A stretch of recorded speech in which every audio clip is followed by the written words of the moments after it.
Hello, viewers. Welcome to the Excellers.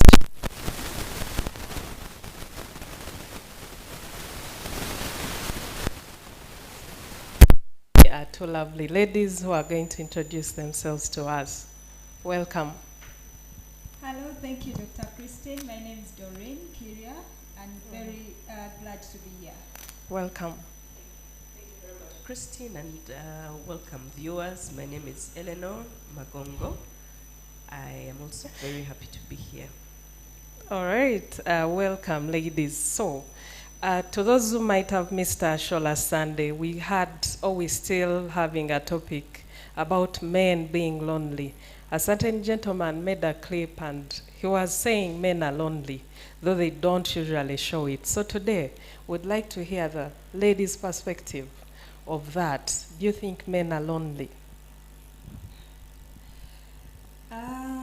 I think from the previous conversation that was held, it looked like I don't want to divert so much from it because what was coming out is that men are lonely, even ladies are lonely, but to a greater extent, men are lonely. In my view, is because still of the way they are brought up, basically, because they are looking at you're a provider of the family, everyone is looking up to you, for answers and everything, and now time comes, you're going through stuff, and it's your turn to share it with someone. They're not coming this time to you. So it becomes a bit challenging, I think, and makes it harder for them to open up from that perspective. Just before we go on, what do you think is loneliness? What do you think, in your own understanding? In my What is loneliness? Loneliness is when I face a bit of some challenges, personal challenges, and I cannot simply air them out to someone. I can't simply easily share them to someone. And I go in my corner and, think about that. I may have a solution, but I may not have a solution, and simply be there by myself.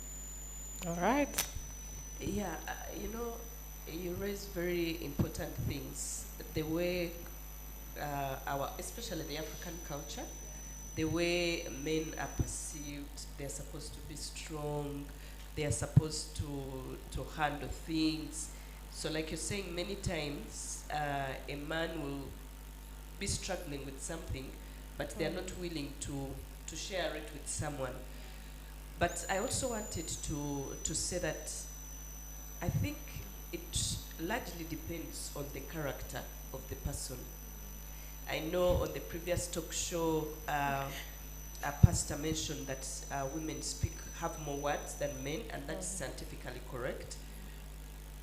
But I also have met men who are really chatty and very outgoing. So I believe that it has a character component to it.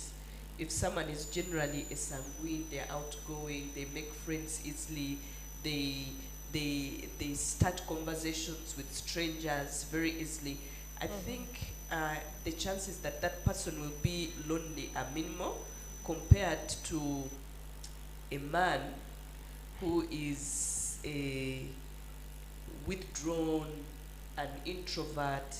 I think that man is more likely to be very lonely. So there should be a big character-related aspect to whether a man can be lonely or not. I see. There's something Mami raises, and I wanted to make a comment on it, still from the previous comment in the last session, where yes, women speak more words and are likely not to be so lonely. And when you now make a research amongst the women, that those who are, because there are also those that who are having more words than others amongst the women, and you realize that the women who are so much talkative out here in the public or something, they are most likely to be lonely than those who do not keep quiet, who are silent, or who are a bit, because here you're putting up a perspective of people know you as this. This is what you're giving out to them. But then when it comes to your turn and you face any kind of challenge, it may be a bit hard for you or something. So are you saying that the ladies who are also outgoing tend to be lonely because they have to put a show for, I mean, they are known for being talkative and something. So you're saying they also have, like they also face issues of loneliness, is that right? Yes, they're the most ones who face loneliness. Look at the celebrities, for example, because you're out there, up there, and people already have this perspective of you and everything. And having this kind of challenge, you may feel it. How will people even hear it for something, yeah? Or how will it even? I can't even share it how I feel.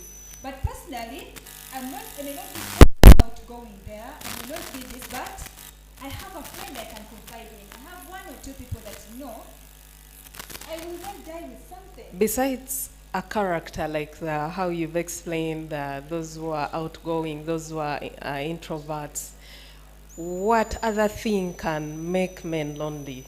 Like if for you, you're both married, I mean, you have live examples, and I strongly believe you have seen your husbands lonely, and you can attest to this. So what are some of those things that have that you've seen and you've realized that, oh, my man is lonely, I need to come on board and help him and do this? What are those other things that you've seen that can make men lonely? Yeah. So I believe that, let me start from explaining from the female perspective. And you know, for us as ladies, we hang out with our friends. I know guys also hang out, and on the previous show, again, it was mentioned that people will hang out in different places. But I think when women tend to have more friends, and we allow ourselves to become vulnerable. If I have something that is bothering me, if I'm lonely, I'm likely to call up someone and say, you know what, this is what is happening. Can you help me? Can we do this? But men, I think it's in their nature to generally hold back many things, and they don't tend to allow themselves to be vulnerable. And it's, I talked about that thing actually last Sunday, and I was like, how can we help them? How can we help men know that you can be vulnerable and you can still be a man and be that strong masculine man? Vulnerability doesn't make you weak. So as ladies, as married women, how can we help our gents? Even though some of them are still single, but they're struggling. Maybe they don't have confidence. So how can we help them come out of their shell and be able to speak out, find someone they trust? Because one thing I've realized also, women, we easily trust. We easily trust. I can easily trust someone, but men take long to trust. And when they trust, they really trust. So it starts with trust, but how can we help them come out of that shell and be able to open up? Thank you, Dr. Christine. Before I go actually to that, from what Mami was sharing about one of those causes that makes them maybe hold back and all those things, you know that there are two types of conversations. Like when I'm having a conversation with you, when I'm having a conversation with you, I can be free, like share about the struggles I'm having. For example, with my child or something, yeah? And then for a man, when they meet, even if maybe at a soccer place or whatever or something, over anything, the first things they look at or they will discuss about are like what they are working on, what their achievements are, what are there. So to the other party, even if they had come with an intention to really try maybe opening up, you're like, man, I can't just simply put this person down because, and with my issues, you get? So let's just ride and celebrate your wins and everything like that. What I'm getting also, yes. Just a quick one. I think it's a two-way traffic for someone to get out of loneliness. As a medical person, when we used to rotate in Butabika Hospital, the mental hospital, one of the things we were taught is that for you to begin realizing that this person who had run mad is now beginning to come to their senses, they get some form of self-awareness. Yeah, the delusions, the grandiose that they had begins to fade away, and they begin to, you know, understand that it is them, they are not the president of the US and that kind of thing. So I would say that the first thing for a man who is lonely to get out of loneliness would be to realize that and acknowledge that they are lonely and they need to do something about it. Because until someone gets to a point where they acknowledge that there's a problem here and I need help, it becomes very difficult to help that person.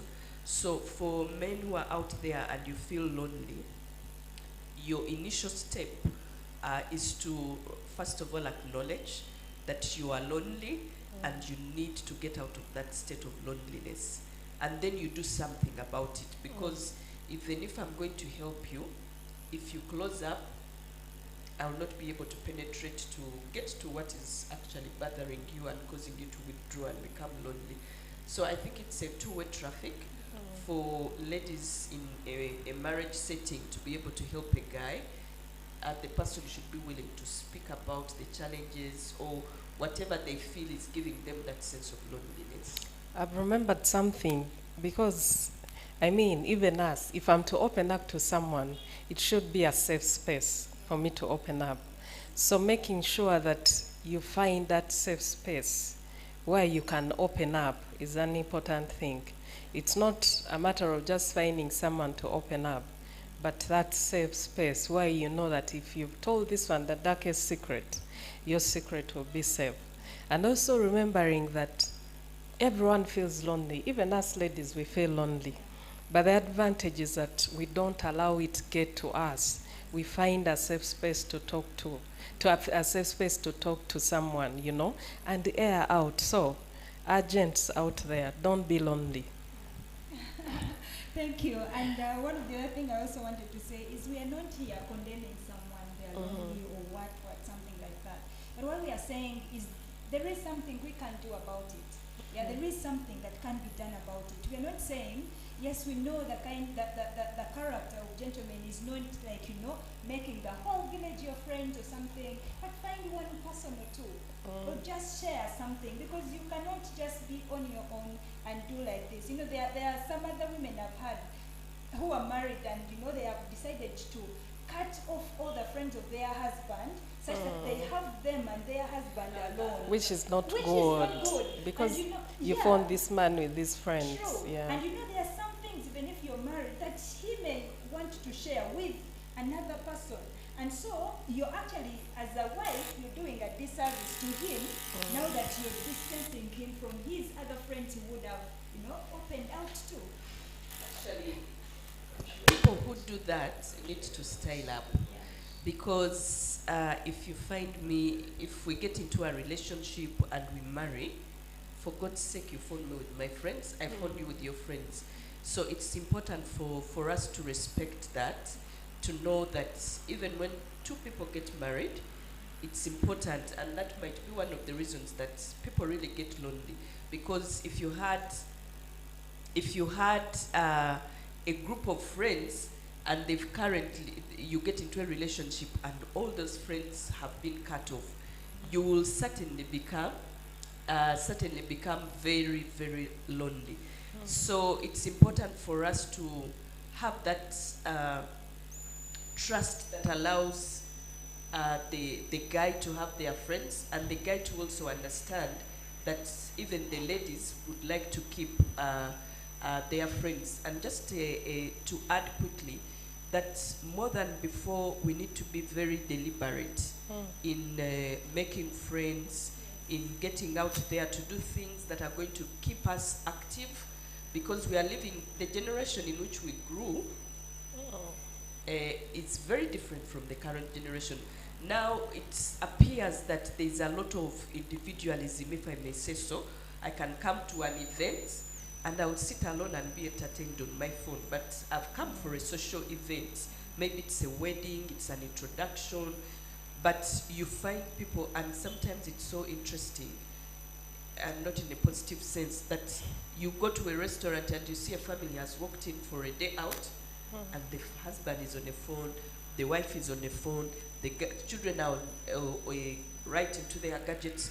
So this generation requires that we are very deliberate in going out there to make friends and ensuring that we sustain those friendships. And that social capital comes in very handy as you age. Yeah. That's right, that's right. One person talked of a story of how she was in a fix and she thought her life was done, but because she had the social capital, she was able to pull through. You talked about the issue of opening up, and I remember the story. As a medical doctor, one of the things you've seen is men also actually take time to come to the hospital because they think, no, how can I go with this small, pimple or something? They usually want to first take care of themselves. And by the time this person comes, the thing is worse. And you ask them, how long have you been sick? And they say 1 year. And you're like, okay, what took you so long? And they're like, I thought I would handle it. So, gentlemen, you cannot handle everything. At times you need to come out and get support. So, the thing about social capital, if I'm an introvert like any other person, how do we encourage them to make friends and come out? Because from the social capital, that's when they'll find people they can, confide in and talk and air out their views and find safe spaces to talk to. How can you encourage someone? How do they build the social capital? How can they be intentional? What are those practical ways they can do it? Everyone talks about being intentional, but what is it exactly? What should someone do? It may not be a clear-cut thing, like, you just simply do this or something. It starts with someone making a decision that, I've realized this is the problem and we need to find solution to it, and I'm going to be intentional to finding friends that I can actually trust, yeah? And from the perspective of a wife, like we can't simply say, I'm going to find people and bring them to my husband to be friends, but you simply get into platforms that can bring you together.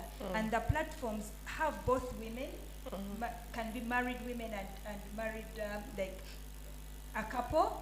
And then as you're getting closer to the ladies, he's also maybe getting closer to this, and then joining the different like investment clubs we join, where they are maybe for married people, offer a variety of different people, that as we go for those meetings, we tend to, get exposed to other people. We tend to, there are times where we say to take trips with other married people, and we just get to know about them. And from there, you pick 1 or 2 people that you're interested in and you feel they align with you. So we not that we are saying you get like a whole village, yeah? But the issue is find 1 or 2 people you can confide in. It does a whole lot of a difference. You've reminded me of something also. The other thing actually that can help us create a social capital is, what do you love doing? I'll give an example. For me, I love singing. Yes, every other day God is making me better. I love singing. So for me, as a Christian, I'll find out, okay, I'm in my church. Can I join the worship team and sing? And as I'm joining the worship team, I'm making friends. If you're good at sports, what do you love doing? Start there. Find something that you love to do and start there and build on that.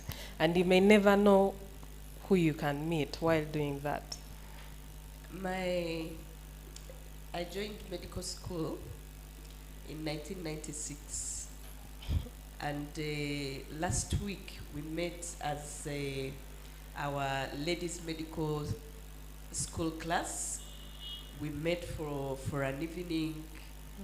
We talked, we laughed, and guess what? We took pictures as well. We paused. We did a number of things, And I'm telling you, by the time I was driving back home, I was feeling good because I had met these friends of mine. We had talked, and if any of you is watching medical school cohort 1996, to my fellow ladies, greetings. Let's keep doing that. It was really a nice experience, and every time the team meets, there's a photographer.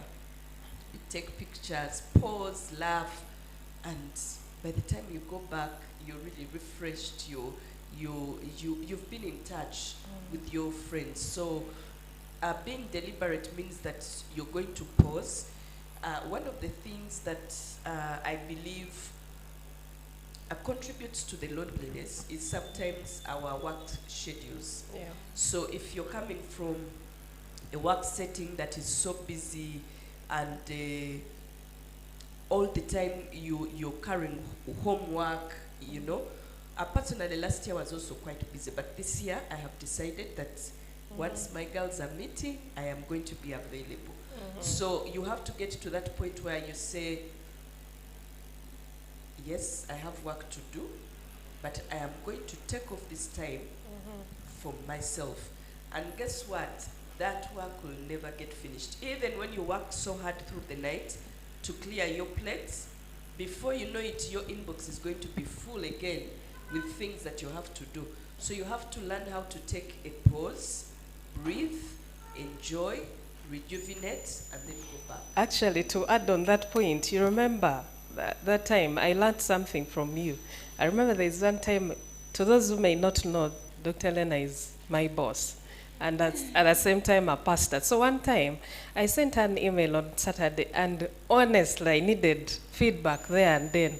And guess what she told me? Christine, I don't work on weekends. I was like, that was the first time I heard it. I was like, okay. So, I mean, at first I was like, okay, I just wish she could have done this. But on the other hand, I appreciated, because you know what, I coped you. I no longer, also I try my, unless if it's really so much, but I also try my level best to put work off on weekends, and I've enjoyed myself. You start Monday when you're smiling, you're laughing, you know? So that's really good, actually. You taught me something, and you can also learn something. I wanted to talk about something about the busy work schedules. I'll give an example. Someone who is working Monday to Friday, and at times Saturday you're called in to help. How can we help such kinds of people come out? Or a busy mother who is maybe a stay-home mother. You have 4 kids, and all of them are below the age of 6 years. How can they build a social network? How can they go out there? How can they keep busy outside their normal routine? It will be slightly, or maybe I'll come back to that slightly, but there is something that was on my mind that I wanted to share. Why, even in the first place, we are coming to talk about the loneliness of men, is that our children somehow, they're also molded. They're seeing their fathers, they're seeing the dad in the house. So if out there you're a dad and you're saying, yeah, we're not lonely, we may not refute that. But what we are asking is, can you create a platform at home amongst the children, such that they get to know that, if I have an issue, it can be shared. It can be over a table as we are chatting, or I can go and directly talk to daddy about what I'm going through or something. So when we do not do that, coming back to your question about the busyness and everything, and we simply ignore all this and we do not create any of these spaces, even at home, because when we come, you will have at least 10 minutes to create on a table with your children, and the way it starts is just sharing with them how your day was, and maybe what was challenging so much. So they will be starting from there, for them as well to open up and say, okay, I can share something that has happened to me. I can, So even as they grow, they will not struggle to keep things to themselves and bring depression to them. Thank you. That's right. I just wanted to add, for maybe a stay-home mom, you have 3 kids below the age of 5, and you're really asking yourself, these ladies, what are they talking about? How can I even have time when I have these young ones to take care of? But I think you can still find something to do. I'll give an example. I usually like doing reading so much. So I read about a certain couple and what they do during the day. The wife is taking care of the kids. At night, it is the man's turn to take care of the kids.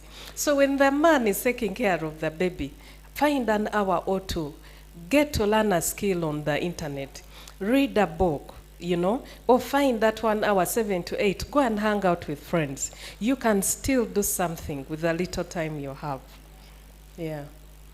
I think that's a very important angle. If I'm a stay-home mom, I am not into active employment. And by the way,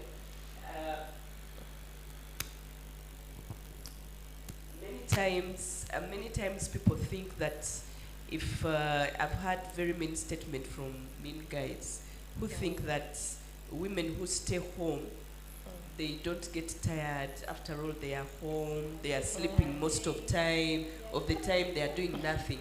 Please think again if you have that kind of mentality, because taking care of a child, just one like this, can be a full-time job, especially if they are under 2.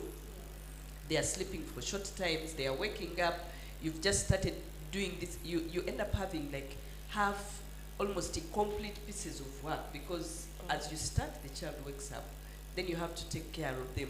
So stay-home moms also get tired. Stay-home moms are busy, and we need to appreciate that, especially guys who think that she's just at home, she's sleeping most of the time. You might find that she stays at home and she hardly gets time to sleep. So if I were a stay-home mom, how do I fight loneliness? I believe that even if you're a stay-home mom, you have some groups. Yeah. Maybe like for me, I gave an example of my medical school cohorts. Yeah. So you might have a group of friends. Create time to go out. You can even take yourself out, by the way. Yeah. You can take yourself out, and you've just gone out. You've left the children somewhere.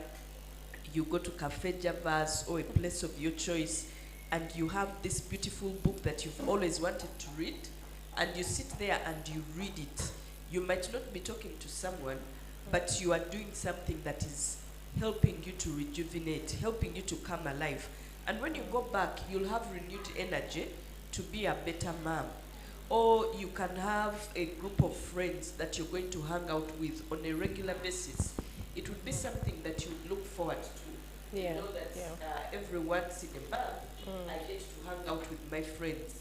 So you look forward to it, and that requires that you plan it in your budget, so that you have you don't have to wait for Senteza Kukameza to be able to go out with your friends. So you plan for it, and you have time to go out and talk to friends, like-minded people, and learn something new.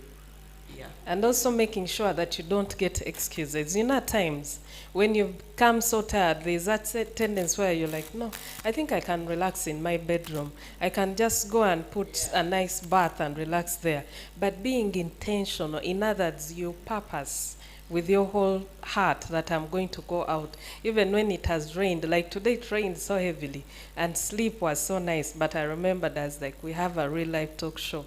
We have to be here. So you purpose that amid all odds, you make sure that you go out and meet. Yeah, It does help. Even changing the environment, I Yes.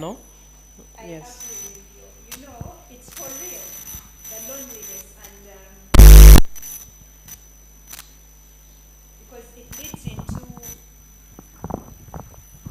it leads into the kind of depression that we don't want for both the women and also the men. What Mami was talking about, also you like changing an environment and going out there. I remember for me one time, I'd just given birth, you're home, maternity leave, you're just there with the struggles of a baby, a newborn, and you never move out. You're stuck at home, I would say. I'll use that word. That time, you actually would need a support kind of system, even to the husband, I think. Because for me, what helped me to really get out of that was, my husband would, in the evening, when he comes back in the evening and it's not too late, he would put me in the car and just drive me around town. Like, that alone like opened a bit of my mind, that I don't feel I'm just confined here with this baby and everything and all is around here. But simply even stepping out and just coming up to town, not purposely for anything, just to move around, see people, what is happening and people are doing, it really helps, or something like that. Yeah. All right. I've remembered something. There's one time I remember I was still at campus. And you know these nice hotels that are around Kampala, and how people would be, oh, as in Serena, as in Sheraton, as in this. So I told myself, I had my money, my pocket money. I got a board, I went to Serena. I reached there, and I made sure I pimped myself. I had my nice dress, my nice shoes. I reached there, I ordered for a soda and a pair of sausage, and I sat for 2 hours. I had fun. I was looking around, seeing people moving in with their luggage, this one's doing this, and by the time I came back home, I was so happy. It's like I'd won a lottery. It's simple, but there's a way it rejuvenated me. That by the time I went back to school, I was posing on all my friends, and I was like, you guys, take yourselves out. So it really does help. Now, this topic is amazing, but I strongly believe, gentlemen and ladies out there, you've really heard what we're trying to say. Do not be lonely. Move out there. Find something to do that keeps you busy. It starts there. And as you're getting yourself busy, you find people you can trust and open up and air out things. There is this saying that a problem once shared is half solved. So, do not be a superstar. My dear ladies, as we wind up this topic, what are your parting shots? We are not crucifying anyone, and we just want to encourage the men, our husbands, the young men out there. It is okay to have friends you can trust, to have people, it gets easier. For example, even when you get married, that if there is anything, I can pick up this call and call James. James, please talk to this one. Yeah, it is okay to have that one. They don't have to be many or what. Even if it's just one or just two, but you will need that person. So have those. Be intentional. Find that one person, even if it takes you another year or two, and you're intentional. Just find that person. You will need them. Thank you. Yeah. And just to add to what Doreen has said, for you to have a very close friend that you can confide in, that you can do life with, it means that you're going to invest your time, your energy, your resources in this friendship. That is one of the hiccups that I think we have. We tend to be so busy to count, our money. You're on a budget. You see a bag of cement in every 10,000, 20,000 shillings. So you don't want to go out when there's a boys' event. You begin seeing how you can use that money for something else. If you don't love yourself, it becomes difficult for you to get out of that loneliness. So invest in yourself, invest in your friends, invest time, invest energy, invest your resources for fruitful relationships and for social capital that you certainly need, especially as you grow up.